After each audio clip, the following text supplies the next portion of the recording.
Hello दोस्तों, V S classes for you में स्वागत है आपका। हम आज आपके लिए एक नया घटनाक्रम जो कि अभी अफ़गानिस्तान में हो रहा है कि अफ़गानिस्तान को तालिबान ने पूरी तरह से अपने कब्ज़े में ले लिया है।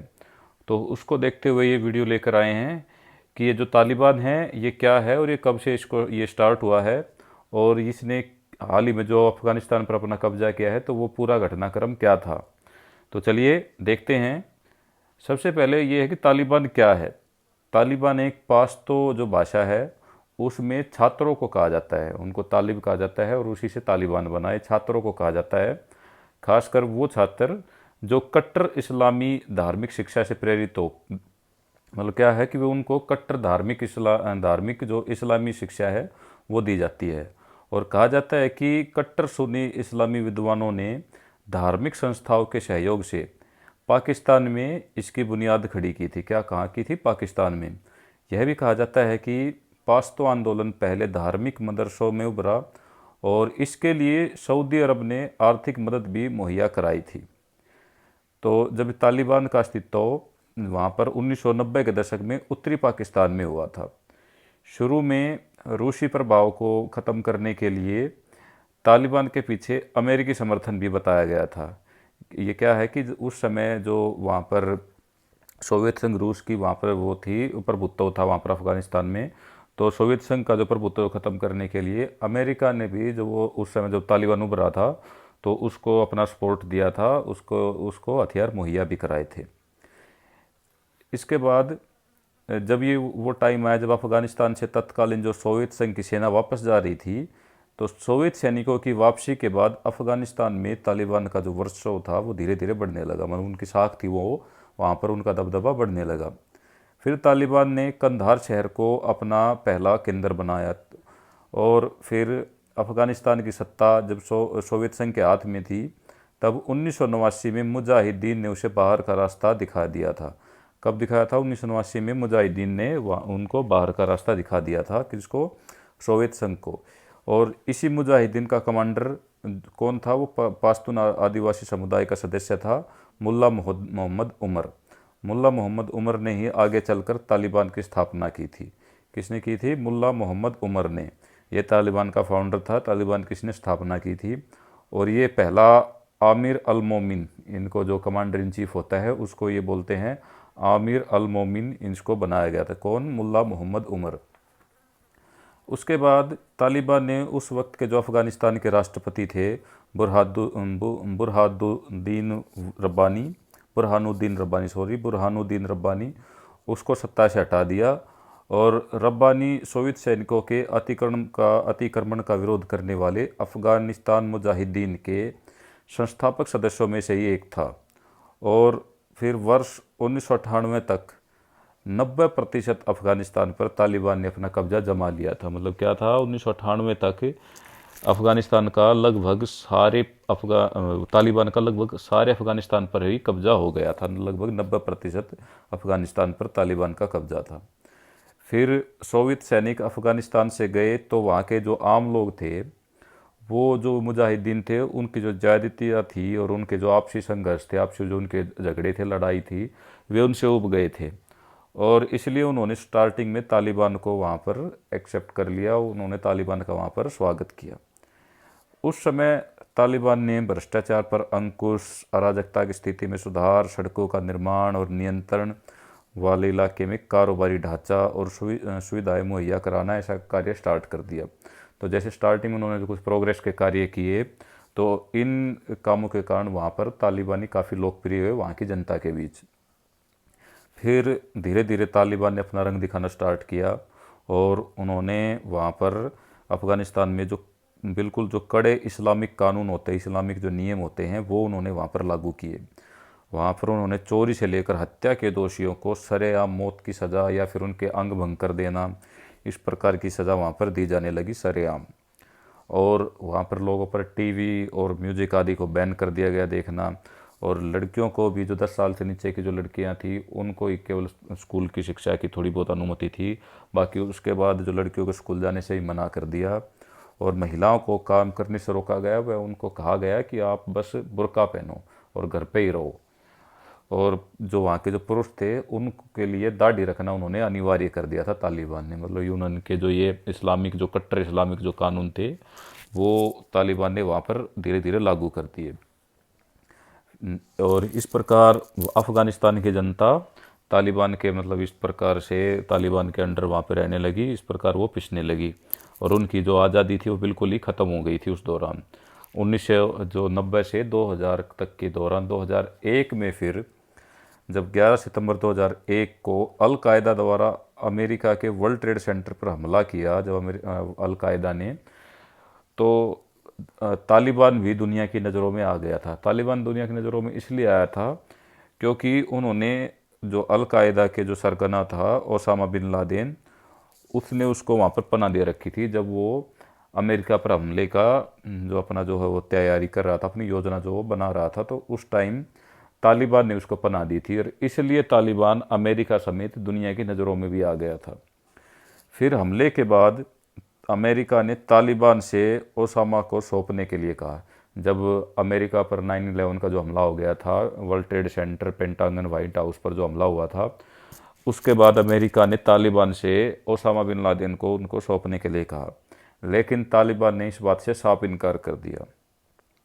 इसके बाद अमेरिका ने अफ़गानिस्तान में घुसकर मुल्ला ओमार की सरकार को गिरा दिया। वहाँ पर वो तालिबानी उसकी मुल्ला ओमार की सरकार थी, तो उसने उसकी सरकार को गिरा दिया और ओमार और बाकी के जो तालिबानी नेता थे वो पाकिस्तानी भाग गए, मतलब पाकिस्तान में चले गए और पाकिस्तान में जाकर ही वे फिर से अफ़गानिस्तान उन्होंने लौटने की अपनी तैयारियां शुरू कर दी। मतलब पाकिस्तान ने उनको पनाह दी ऐसे मतलब तालिबानियों को, और वहाँ पर पाकिस्तान में उन्होंने दोबारा से अपनी गतिविधियाँ स्टार्ट कर दी। फिर 2001 में अमेरिका और जो मित्र सेनाओं की जो कार्रवाई थी उसमें जो तालिबान थे उन्होंने उसको तालिबान को पहाड़ी जो इलाके थे वहाँ पर तक उन्होंने उसको धकेल दिया। मतलब उनकी जो पकड़ थी वो अफ़गानिस्तान से हटाकर जो वहाँ के जो कबीलाई जो पहाड़ी इलाके थे वहाँ तक ही सीमित कर दी। और 1,30,000 अमेरिकी और जो पश्चिमी देशों के सैनिक वहाँ पर तैनात हुए।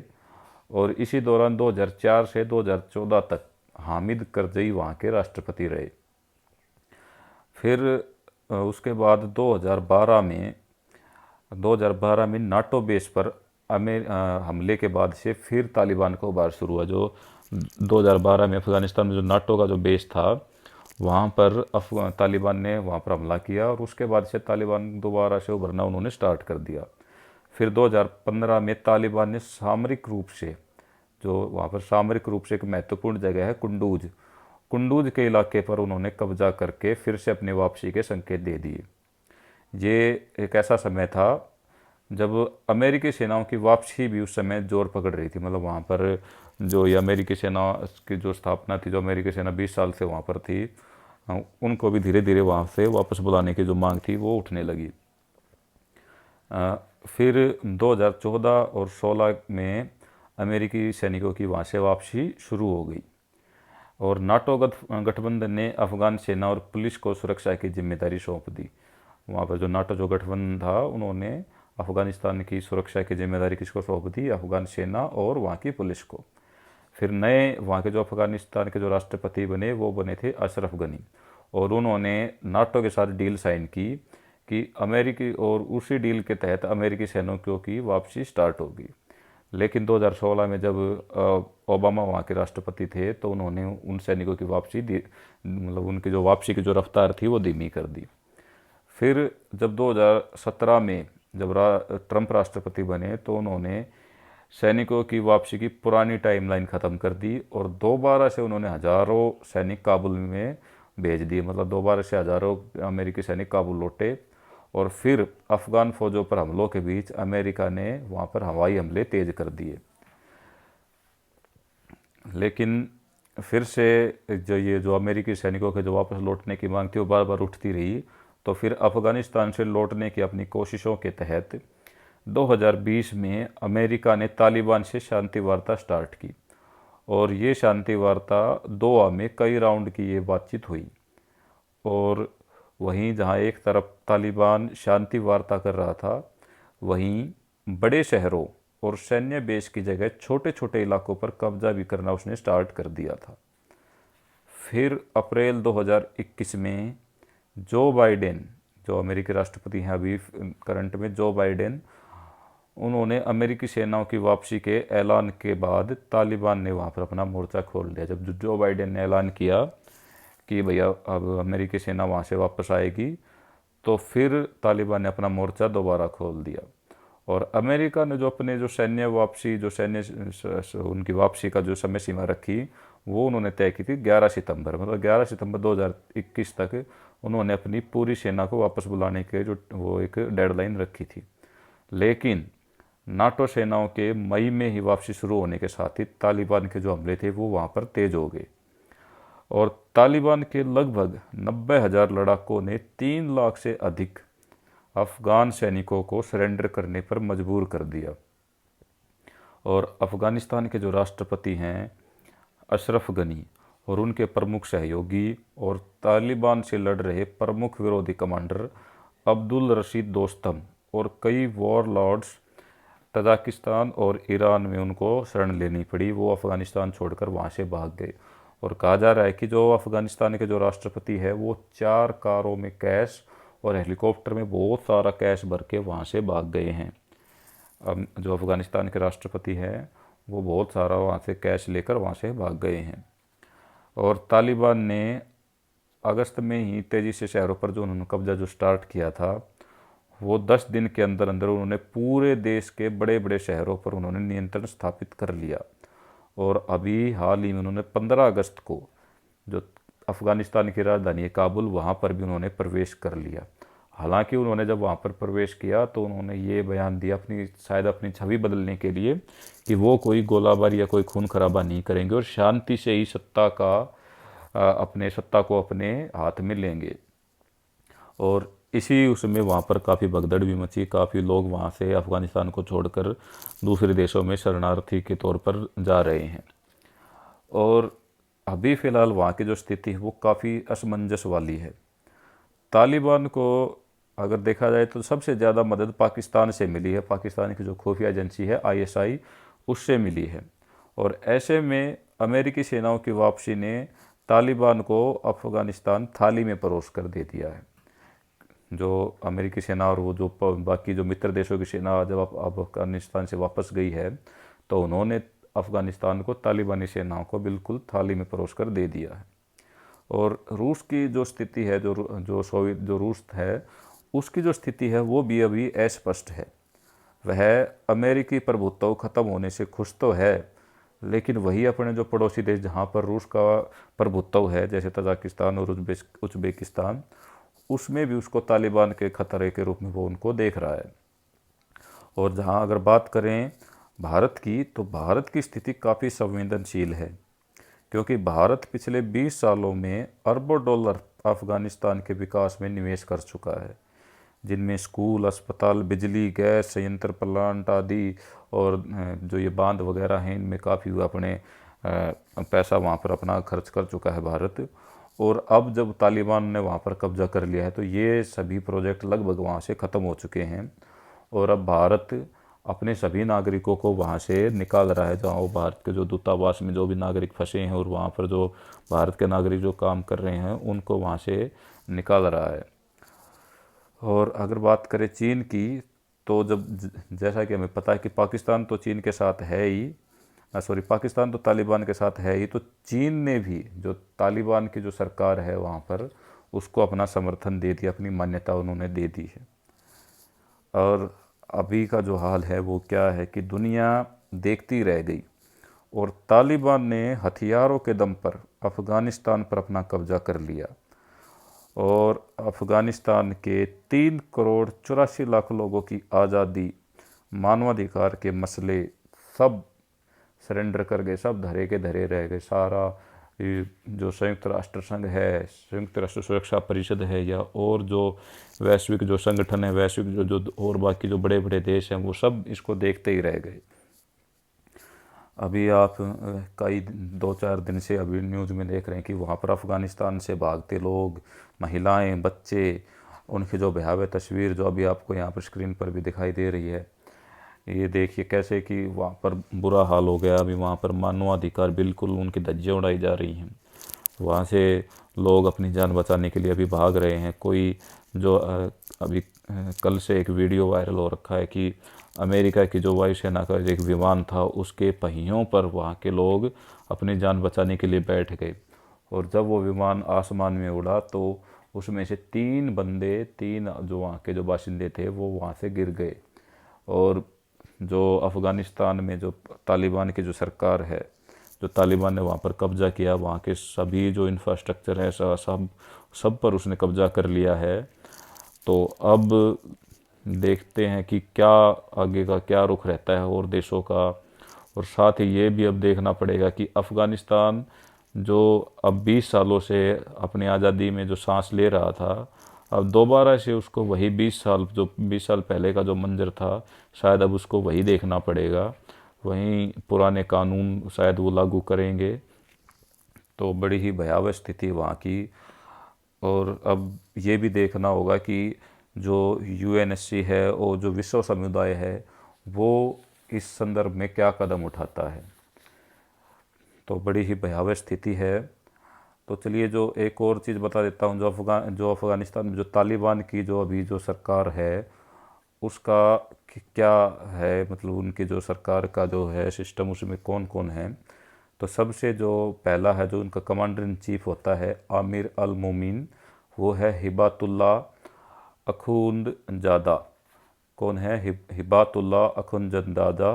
और उसके बाद जो उनके डिप्टीज होते हैं वो उसमें 3 आते हैं, अब्दुल जी बरादर, मोहम्मद याकूब और सिराजुद्दीन हक्कानी।